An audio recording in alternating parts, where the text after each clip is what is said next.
Installée sur les hauteurs de la ville, au cœur des villes.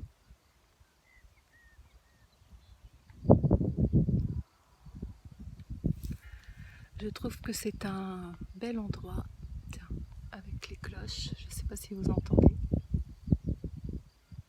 au loin. Je trouve donc que c'est un bel endroit pour vous raconter ma deuxième expérience de mort imminente, succinctement. Après une septicémie et un retour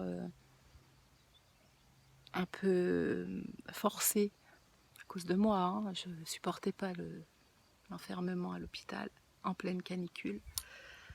C'était une torture qui m'empêchait de guérir. Donc bref, je suis sortie prématurément. Et peut-être 2 jours après ma sortie, j'ai fait un énorme malaise en voulant aller me coucher parce que je sentais bien que ça allait pas du tout, mais alors du tout. D'ailleurs, je suis arrivée devant ma chambre pratiquement nue. J'avais enlevé tous mes habits tellement j'avais un coup de chaud horrible. Mon dernier souvenir, c'est d'avoir voulu essayer d'éteindre la lumière et je suis tombée en me fracassant le crâne contre le coin du mur et en m'éclatant le dos. Heureusement, on m'a entendu. Le chéri qui partageait ma vie. Mon lit donc a été réveillé en sursaut.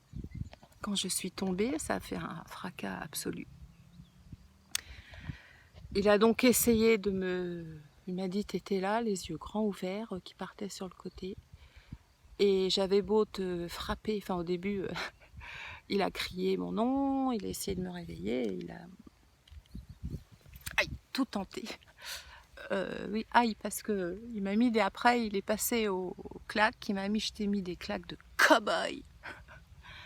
Et malgré tout ça, non, je ne revenais pas. Et pour cause, j'étais plus là. Moi, de mon côté, j'étais loin d'ici, mais très loin. Un peu comme aujourd'hui, j'étais sur les hauteurs. J'étais dans les hauteurs célestes, dans un endroit, alors que ma première expérience, j'étais dans un endroit très lumineux, très blanc. Là, j'étais dans quelque chose d'un peu sombre, mais devant moi, il y avait une énorme lumière qui ne m'éblouissait pas. Et et ça faisait comme un projecteur, c'était rond. Ça faisait un truc rond, énorme et très lumineux. Et entre la lumière et moi, il y avait comme un petit bonhomme que je voyais à contre-jour, donc je distinguais pas les traits, qui faisait comme ça.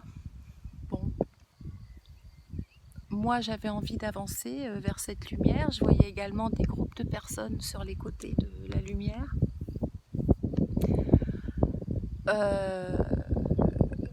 Et c'était étrange parce que ces personnes s'adressaient à moi sans mots.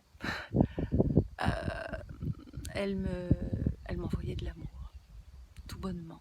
Donc ça donnait envie, hein, ça donnait envie d'avancer. Moi, je voulais y aller.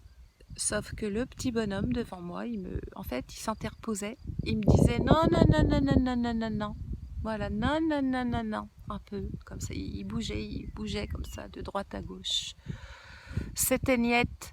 Je n'ai jamais pu avancer. J'ai été réappelée dans mon corps après au moins 10 minutes, un quart d'heure de maltraitance.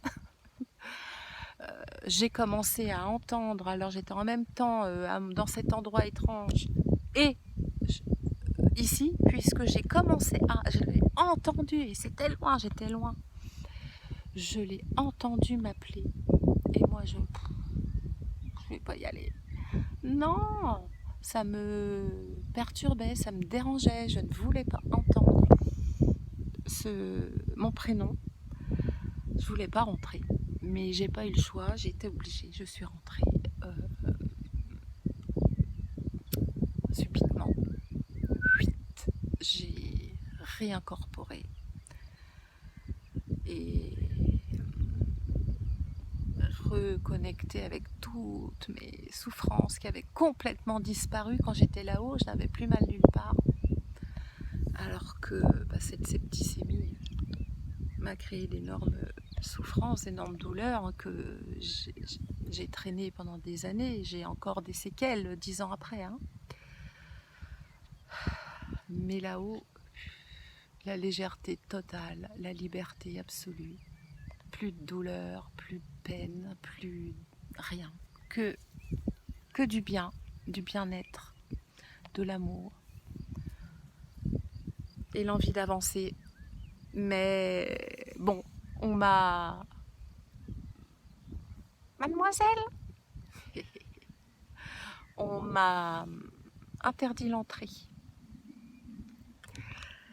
Bon, peut-être que la prochaine fois, ce sera la bonne. En tout cas, pas grave. Parce que de toute façon, vous voyez, quand c'est le moment, on vient vous chercher, on vous accueille, on vous inonde d'amour, on vous rassure. On n'a pas peur hein, là-haut. J'ai pas eu peur une seconde. Tout ce que je voulais, c'était savoir la suite et retrouver toutes ces personnes tellement pleines d'amour pour moi.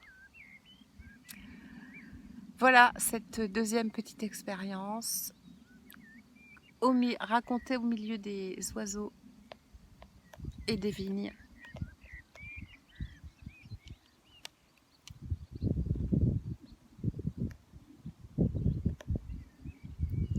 Bon, j'ai le soleil dans la face, hein, je ne vois rien.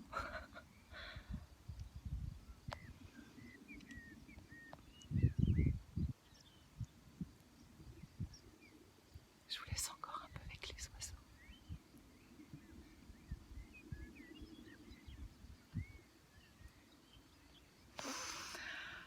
Ah, qu'est-ce que c'est bon!